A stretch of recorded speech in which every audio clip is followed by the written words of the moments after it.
Halo semuanya, perkenalkan nama saya Evangeline Grisela dari Vita Kelabu, bisa dipanggil Gisela, saya dari kelas 10A. Di sini saya akan menjelaskan bentuk-bentuk musik dan akor nada dan lagu. Jadi yang pertama saya akan menjelaskan bentuk-bentuk musik. Ada 3 bentuk musik yang mau dipelajari, yaitu musik vokal, musik instrumental, dan bentuk musik lain. Yang pertama itu musik vokal. Musik vokal adalah jenis bunyi yang ditimbulkan oleh suara manusia. Ada 2 jenis musik vokal. Yang pertama itu jenis-jenis vokal. Ada 7 jenis vokal yang ada dalam teori musik. Yang pertama itu solo, nyanyian tunggal oleh seorang penyanyi. Yang kedua itu duet, nyanyian yang dibawakan oleh 2 orang penyanyi dalam paduan suara. Yang ketiga itu trio, nyanyian yang dibawakan 3 orang penyanyi dalam paduan suara. Yang keempat itu quartet, nyanyian yang dibawakan 4 orang penyanyi dalam paduan suara. Yang kelima itu quintet, nyanyian yang dibawakan 5 orang penyanyi dalam paduan suara. Yang keenam itu sextet, nyanyian yang dibawakan 6 orang penyanyi dalam paduan suara. Yang ketujuh itu kor, suatu paduan suara besar yang terdiri dari puluhan atau ratusan penyanyi dengan menggunakan 4 jenis suara utama, seperti sopran, alto, tenor, dan bass. Berikutnya jenis-jenis nyanyian. Ada 5 jenis nyanyian yang dapat dipelajari. Yang pertama itu requiem, nyanyian pada upacara gereja Kristen untuk mengenangkan orang telah meninggal dunia. Yang kedua itu himne, nyanyian pujian kepada Tuhan, tanah air, dan pahlawan. Yang ketiga itu koral, nyanyian gereja pada kebangkitan umum dalam satu suara. Yang keempat itu serenade, nyanyian sore hari untuk menghormati seorang tamu atau pembesar. Yang kelima itu kanon, suatu nyanyian berupa paduan suara berkelompok yang dibawakan secara bergilir atau susul menyusul kelompok demi kelompok. Berikutnya musik instrumental. Musik instrumental yang lebih besar dapat digolongkan dalam 7 jenis adalah: yang pertama itu konser, suatu pergelaran dengan menggunakan satu jenis alat musik utama, misalnya konser piano dan konser biola. Yang kedua itu orkes, suatu pergelaran musik dengan menggunakan seperangkat alat musik sejenis, misalnya orkes dari alat-alat musik tiup saja dan orkes dari alat-alat musik yang dipetik saja. Yang ketiga itu orkes simfoni, orkes raksasa atau besar yang terdiri dari berbagai jenis alat musik. Orkes simfoni terbagi dalam seksi-seksi dan tiap seksi terdiri dari alat-alat musik sejenis yang terbagi menurut jenis suara. Yang keempat itu orkes fanfare, orkes yang dalam pergelarannya hanya menggunakan alat musik tiup yang terbuat dari logam, misalnya orkes trompet dan saxophone. Yang kelima itu orkes kamar, orkes yang pemainnya terdiri atas 5-15 orang dan menggunakan alat musik yang bermacam-macam atau bebas. Yang keenam itu orkestrik, orkes yang dalam pergelarannya hanya menggunakan alat musik yang digesek, misalnya orkes biola.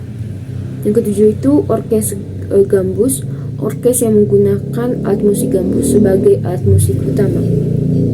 Berikutnya berbagai jenis musik yang lain. Ada beberapa jenis musik yang lain yang mau dipelajari, antara lain yang pertama itu musik keagamaan, musik khusus untuk upacara agama. Musik ini berasal dari zaman purba di mana orang masih menyembah dewa-dewa atau berhala-hala. Yang kedua itu musik gerejawi, musik khusus untuk upacara liturgi agama Kristen pada kebangkitan di gereja. Jenis musik ini adalah vokal dengan iringan orgel. Jenis ini dimaksudkan sebagai pemujaan kepada Tuhan. Yang ketiga itu musik klasik, musik yang berasal dari kebudayaan tertentu dengan mutu seni yang tinggi dan banyak digemari dalam dunia musik. Musik klasik ini dapat dipertahankan sepanjang masa dan dihargai sebagai musik standar dari suatu bangsa. Yang keempat itu musik nasional, musik yang bersifat kebangsaan. Syair-syairnya biasanya lahir dari masa ke masa perjuangan. Musik ini banyak bertema tentang pemujaan kepada tanah air dan bangsa. Yang kelima itu opera, suatu pementasan sandiwara yang dilakonkan dengan musik vokal atau sandiwara dengan nyanyian dan musik. Yang keenam itu pasio, opera kecil tentang kisah sengsara Yesus. Yang ketujuh itu sonata, suatu hidangan musik instrumental yang merupakan bagian dari suatu konser besar.